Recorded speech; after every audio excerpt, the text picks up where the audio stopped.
देखिए दो तीन आजकल 2020 के जमाना बाद दो तीन मिक्स होएगा वतन अपनी ताकला देवली या पका लिखल बा तनी ताकलो देवली या पका काहे कि बियाह में हमने क्या ही बनी जा आ जहां भी लोग बियाह शादी में जाला हो गाड़ी जरूर गवाले शुभ हो रामो जी गइल हो केनु तो जो गवाइल हो लेकिन आज के समय में ऐसा कोई गाड़ी गवाता अतवारी खलबा सोमार लिखल बा अतवारी खलबा हो सोमार लिखल बा तारा बहिना के सोरग भत्ता लिखल बा अतवारी लिखल बा की सोमार लिखल बा दीदी के बहिन के भत्ता लिखल बा कभी रात लो कभी रात लो बलिया भत्ता लिखल बा कभी रात लो कभी रात लो बलिया भत्ता लिखल बा ना मन बा तू अपन हमें पब्लिक में गाता हमारो ही था उनका में गाता नहीं अतनी दे दो ए साली सहारा कर तनी दे दो आया ना भाई आया तो अतनी दे दो ए साली सहारा कर तनी दे दो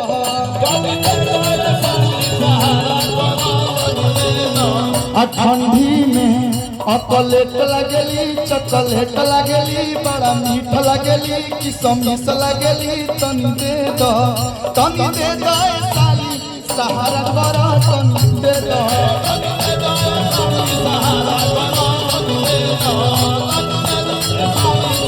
छोटा बाबा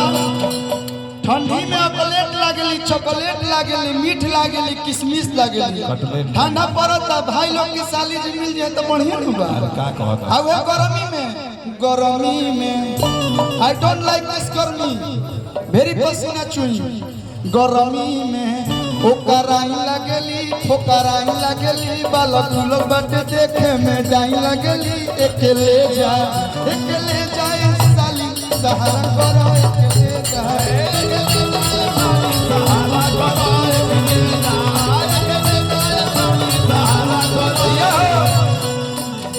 और गोपाल भैया कहाँ बने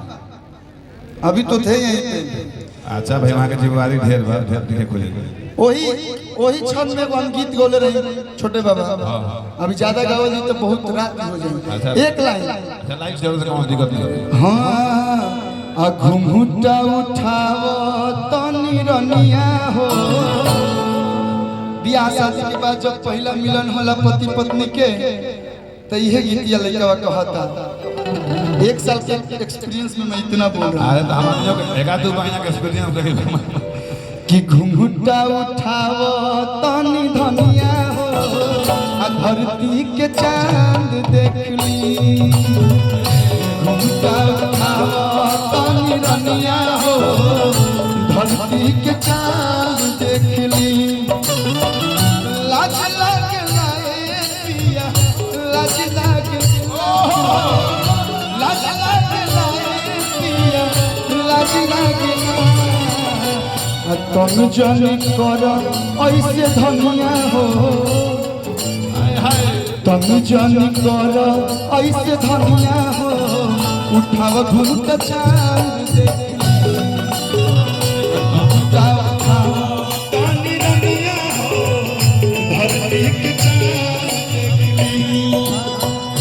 घुंघटा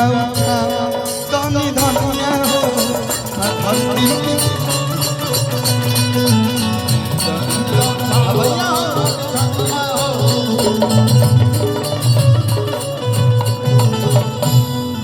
और एक लाइन जाते जाते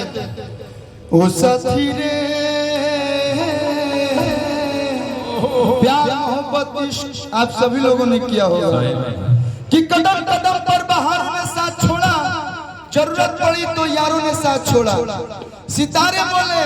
हम देंगे साथ तुम्हारा मगर अफसोस सुबह हुई तो सितारों ने भी साथ छोड़ा ओ साथी रे तेरे बिना भी क्या जीना